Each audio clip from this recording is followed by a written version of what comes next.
Welcome to Go Read a Book. Or don't read a book. Definitely don't read this book.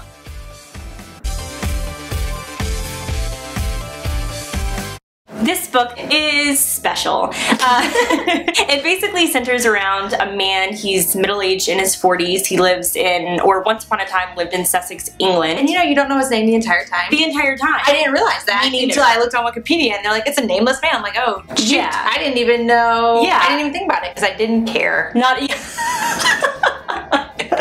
gives you no reason to care. So this unnamed man that we don't care about goes back to his hometown for a funeral for someone we never find out who the funeral is for. No. I always assumed it was his father. Oh, his parents. Yeah, for sure his parents. Yeah. Anyway, he goes back to the town he grew up in to go to a funeral. He ends up visiting the childhood home of his friend Letty Hempstock, and she is not there. A family member is, and he basically ends up reminiscing about their childhood together, and it takes you out of the real world into a fantasy world that I certainly was not expecting. But also it was mixed with real world too. It was. And it didn't make any sense. Like the two moons? I don't even know how to put this into words, so I'm gonna try my best, so excuse me. Go for it.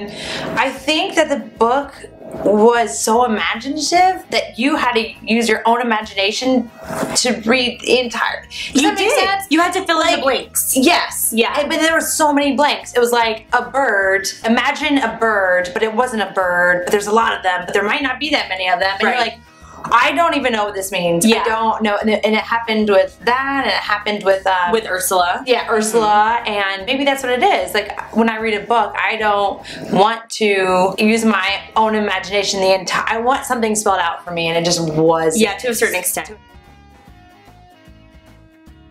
I enjoy a lot of fantasy books. I mean, I'm not well read in the fantasy world, but for instance, Harry Potter, it is this entire world that she brings you into and explains to you, and she lets you use your imagination, but she does it for you first. And with this, I didn't feel that way at all. No, I think Harry Potter is more for everybody. Yeah. Where Neil Gaiman, I'm gonna be honest, I haven't read any of his books. I did see Coraline. I don't know how much he had influence over like the script or anything like that, but I didn't really enjoy Coraline either. And I think what it is that I went into Coraline and Those At the End of the Lane, that it was a children's book. To me, this wasn't, or Coraline was so scary. Yeah. And I'm 28. Like, I shouldn't be scared to read about a worm coming out. So I can't even talk about that.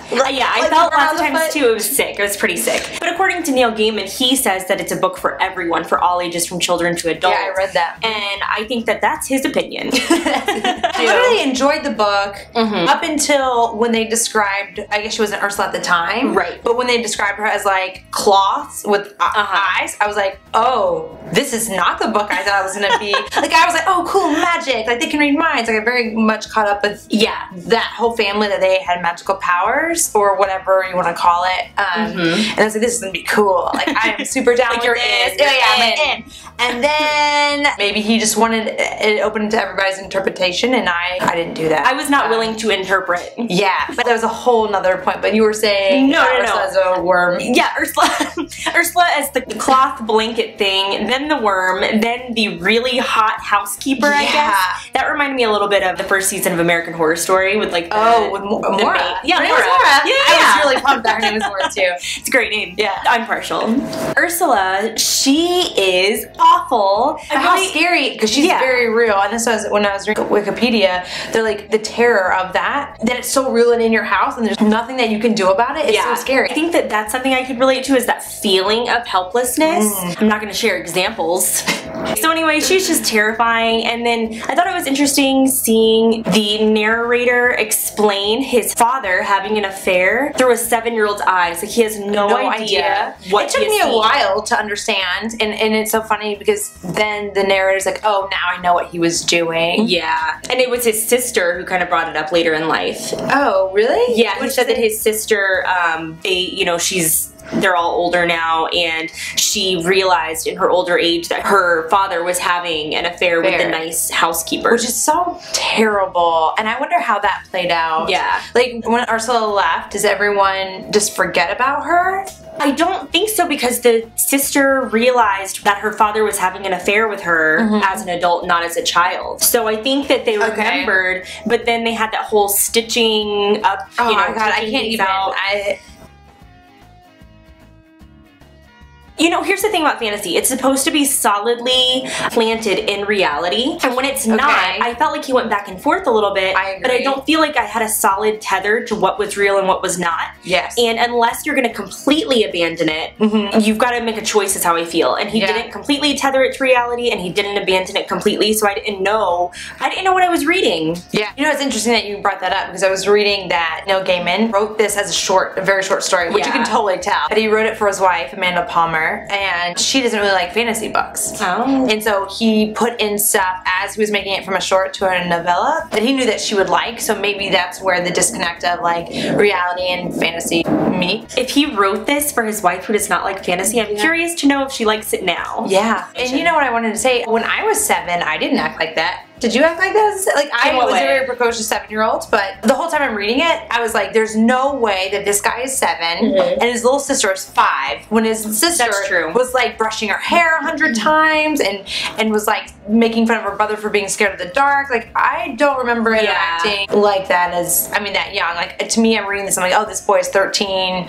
maybe a 13-year-old and a 10-year-old sibling. That makes definitely not a 7-year-old and a 5-year-old. I mean, I feel like we're just ripping apart this book because we didn't like it. But, oh, you know what's really sad, again to rip it, I'm not even saying something positive about it, was when he goes back and he's basically called back to the lake or the ocean because of Letty, and she's like, I want to know that your life, me dying or whatever happened to her was worth it. And he comes back and he's just like a pathetic guy, and you're like, that's a lot of pressure to put on the, I mean, he's probably had this pressure on him since he was 7, that she died for him, and that is just a lot of pressure to put on somebody. Yeah, I agree. And you never really find out whether it was worth it. Like, we don't find out what his life is like as an adult, and if he did something with his life, whatever that was supposed to be in this magical kind of world. Or after, because it sounded like up until the funeral that he didn't, that he was just like, I'm divorced, I don't do anything, blah blah blah, I'm unhappy. And I think what I've learned, and through Go Read a Book, is that I'm always like, I don't like endings, and I think it's because I love happy endings, and I want everyone to be happy, because I think that's the whole point of this silly life.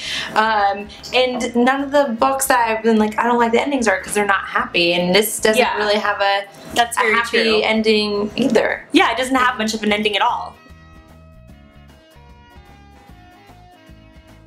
What I will say about this book is that Neil Gaiman strings words together in an incredibly beautiful way, a way that kind of makes me jealous.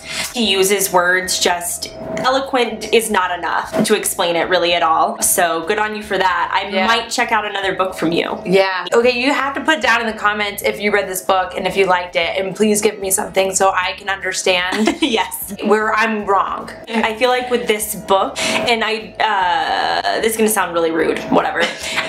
This book felt so pretentious to me. It just so in what way? Horribly pretentious, because it doesn't mean anything. It's like, oh, you put words together well, but what else? What else is there? So I think he's like stream of consciousness. It's very Lewis Carroll. Oh, if you've ever read like Alice in Wonderland. I didn't read. I've been meaning to read that. The next book that we will be reading is A Monster Calls by Patrick Ness. My mom recommended it, so if you don't like it, blame her.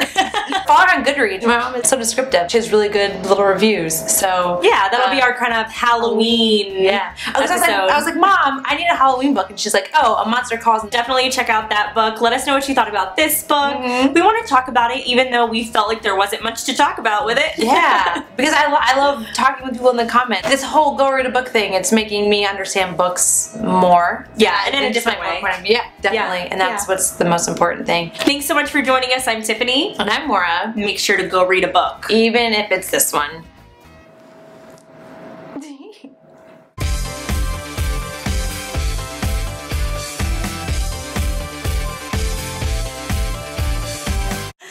Oh, wine, hang on.